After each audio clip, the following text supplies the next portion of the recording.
संभल हिंसा पर न्यायिक आयोग ने योगी को रिपोर्ट सौंपी है। 450 पेज की रिपोर्ट। इसमें हिंदू आबादी घटकर 15% बचने का दावा। यूपी के संभल में हुई हिंसा 450 पन्नों की रिपोर्ट न्यायिक आयोग ने सीएम योगी को सौंप दी है। इसमें सिर्फ 24 सितंबर या नवंबर से नहीं बल्कि 2024 को हिंसा के बारे में नहीं बताया गया है, बल्कि संभल में कब कब दंगे हुए इसका भी जिक्र है। सूत्रों के मुताबिक रिपोर्ट में बताया गया कि बार बार दंगों से संभल नगर निगम क्षेत्र हिंदू आबादी कम होती गई।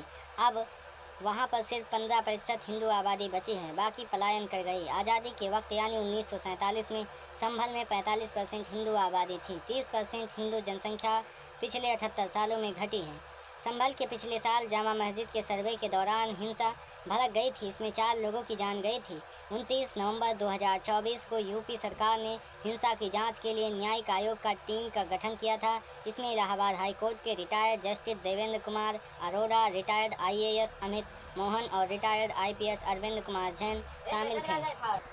न्यायिक आयोग ने गुरुवार को लखनऊ में सीएम योगी से मुलाकात कर गोपनीय जांच की रिपोर्ट सौंपी है। रिपोर्ट के कैबिनेट के में पास कराया जाएगा, रिपोर्ट को कैबिनेट के द्वारा पास कराया जाएगा, वहां से विधानसभा पटल में रखी जाएगी।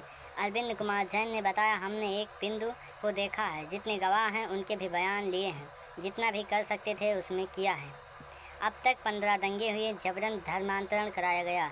सूत्रों के मुताबिक रिपोर्ट में हरिहर मंदिर के ऐतिहासिक अस्तित्व के साक्ष्य मिलने का जिक्र है। कहा गया कि संभल में अब तक 15 दंगे हो चुके हैं। 1978 के दंगे के बाद हिंदुओं की संख्या घटती चली गई, जबरन धर्मांतरण कराया गया। लोगों ने अपने बयान में बताया कि मुस्लिम लोग हिंदुओं को डरते धमकाते थे, उनके संपत्ति पर कब्जा करते थे। मौत या पिटाई के डर से हिंदुओं ने धर्म बदलना कबूल किया।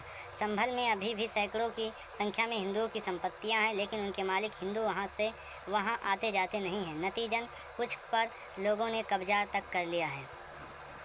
आयोग से लोगों ने कहा, शिव मंदिर की जगह बनी मस्जिद। आयोग ने करीब 200 से अधिक लोगों के बयान दर्ज किए गए। उसमें वह लोग भी शामिल हैं जो 1978 के दंगों के समय थे। इसके बाद में बदलते हुए हालात को उन्होंने देखा।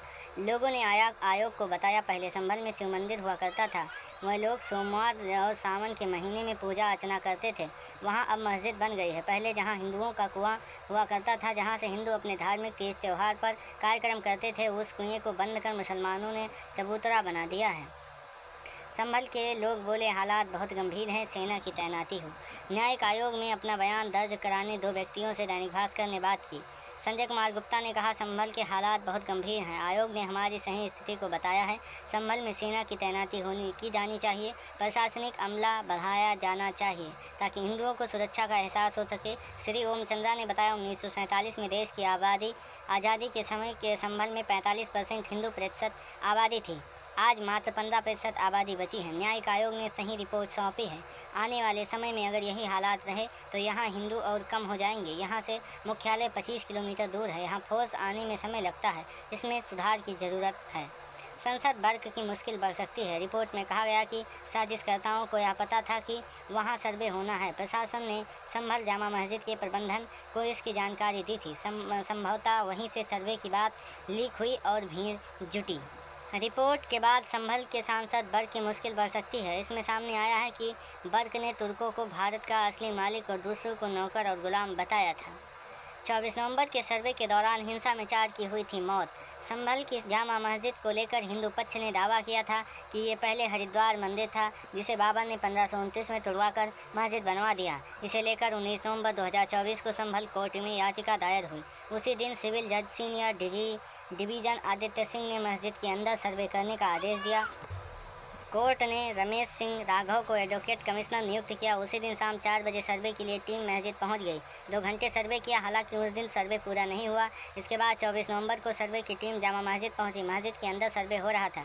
इसी दौरान बड़ी संख्या में लोग जुट गए। भीड़ ने पुलिस टीम पर पत्थर फेंके। इसके बाद हिंसा भड़क गई। इसमें गोली लगने से 4 लोगों की मौत हो गई। हिंसा के बाद पुलिस ने 3 महिलाओं सहित 79 उपद्रवियों को गिरफ्तार किया। इसके अलावा सपा सांसद जियाउर रहमान बर्क, सपा विधायक इकबाल महमूद के बेटे सुहेल इकबाल सहित 40 लोगों के खिलाफ नामजद और 2750 अज्ञात लोगों के खिलाफ एफआईआर दर्ज की थी। 18 जून को एसआईटी ने 1128 पन्नों में सांसद बर्क और सहित 23 लोगों के खिलाफ कोर्ट में चार्जशीट दाखिल की। हालांकि सपा विधायक के बेटे सुहेल इकबाल का नाम चार्जशीट में शामिल नहीं है। प्रमुख सचिव गृह संजय प्रसाद ने कहा, संभल में जो घटना हुई थी उस पर प्रदेश सरकार ने जांच के न्यायिक आयोग का गठन किया था। आज न्यायिक आयोग ने अपनी रिपोर्ट शासन को सौंपी है। रिपोर्ट के मुताबिक आगे की कार्रवाई की जाएगी।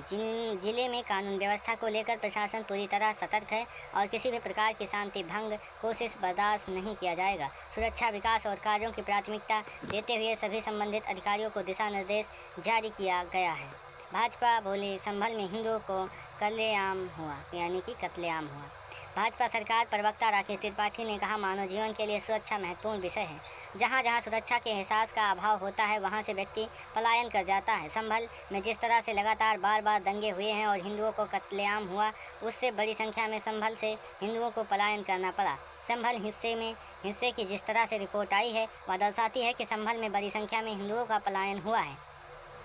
हमने देश का इतिहास देखा है। दुनिया में जब जब मजहब के नाम पर किसी जाति या धर्म का प्रताड़ित किया गया, वहाँ लोगों को प्रताड़ित होकर पलायन करना पड़ा। यह देश के लिए बहुत बड़ा खतरा है। जानबूझकर डेमोग्राफी बदली जा रही है। यह आंतरिक सुरक्षा के लिए भी एक बड़ा खतरा है।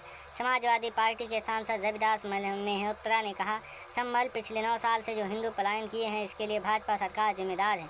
9 साल से यूपी में भाजपा की सरकार है और लगातार पूरे प्रदेश में तनाव, हिंसा और नफरत फैलाने के दोषी जिम्मेदार है। भाजपा की सरकार चाहती है कि जैसे संभल में दंगा और हिंसा हुआ वैसे ही पूरे प्रदेश के हर जिले में, हर शहर में दंगा और हिंसा हो।